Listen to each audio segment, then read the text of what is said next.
কালকে যে আপনার হসপিটালে যে পেশেন্টটা ভর্তি হয়েছে ওই পেশেন্টকে দুনিয়ার থেকে সরাই দিতে হইব। আপনার মেয়ে কিন্তু আমাদের স্যারের অফিসের ওখান দিয়ে কলেজে যায়।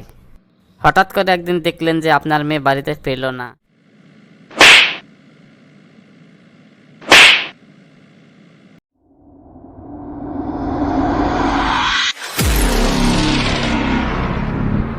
আসসালামু আলাইকুম স্যার, কেমন আছেন? ওয়ালাইকুম আসসালাম। জি আমি ভালো আছি, কিন্তু আপনাকে তো চিনতে পারলাম না। স্যার, আমার নাম হলো কালামানিক। আমাকে এমপি সাহেব পাঠিয়েছে আপনার কাছে। এমপি সাহেব পাঠিয়েছে আমার কাছে? কেন, কি দরকার? স্যার, আপনাকে এমপি সাহেবের খুবই দরকার।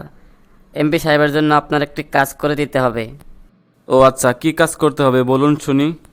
স্যার, গতকালকে আপনার হসপিটালে একজন পেশেন্ট ভর্তি হয়েছে। ওই পেশেন্টকে আপনার খাইয়ে দিতে হবে স্যার। আমি বিষয়টা বুঝলাম না, একটু ক্লিয়ার করে বলেন তো।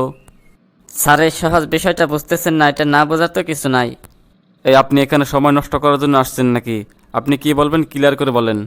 আচ্ছা স্যার, বলতেছি।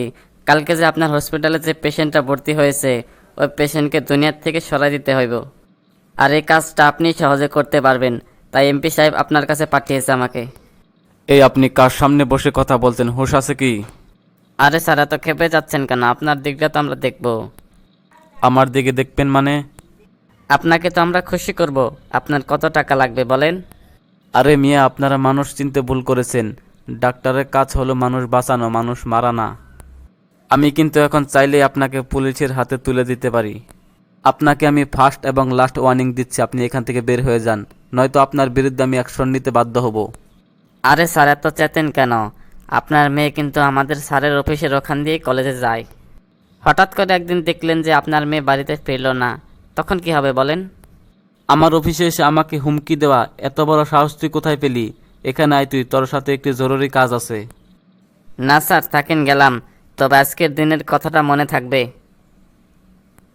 না, ডাক্তারকে দিয়ে কাজটা না করাতে পারলে তো বড় সমস্যা হয়ে যাবে। রোগীটা সুস্থ হয়ে গেলে তো সব বলে দিবে, তখন তো বড় বিপদ হয়ে যাবে। না, মাথায় কোনো কাজ করতেছে না। এসব চিন্তা আর ভালো লাগে না। আগে বাসায় যাই, দেখি কি করা যায়। আজকে রাস্তায় তো একটাও গাড়ি দেখতেছি না, ঘটনা কি? এমনি বাড়িতে যেতে একটু দেরি হয়ে গেল। সামনে তো একটা গাড়ি আসতেছে। ও ভাই, দাঁড়ান দেখি ভাই। আরে, এটা না দেখছি মেঘনা চাইতে জল। ডাক্তার সাহেবের মেয়ে নিজের থেকে আমার গাড়িতে আসছে। ম্যাডাম, আপনি তো হাসান ডাক্তারের মেয়ে, তাই না? হ্যাঁ, আপনি কিভাবে জানলেন? হ্যাঁ, আমি আগের থেকে জানি। আর তাছাড়া ডাক্তার সাহেবের সাথে আমাদের সম্পর্ক ভালো। ও আচ্ছা, তাহলে তো ভালোই হলো। আমাকে একটু বাড়িতে পৌঁছে দিয়ে আসেন।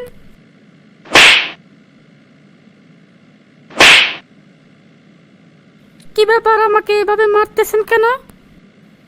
আরে, পাখি তো খাঁচায় এসে ধরা দিছে।